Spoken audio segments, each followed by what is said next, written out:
کمتری هفتیه مایه جبوکو فستیوالا هورامانه لدار بکوه.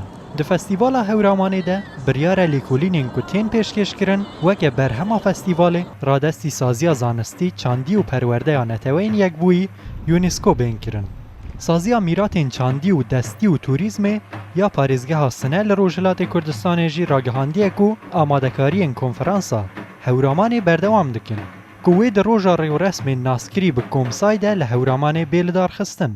Rêwresma Komsay taybet e bi hewramanê û her sal di îniya dawiyê ya berî roja 15 duyemîn meha biharê li dar dikeve.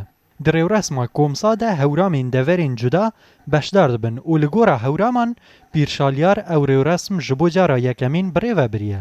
Di rêwresma Komsa de hin medh û sena tên xwendin û pişt re xelk diçe ser kevirekî ku li derdora mezargeha pîrşalyar e. Li gora baweriyên wan ew kevir her qasî ku bê şikandin saleke din wê bi heman qasî derbikeve û zêde dibe. Ew kevir li gora wan pîroz e û bixwere hûrkên wê dibin malên xwe.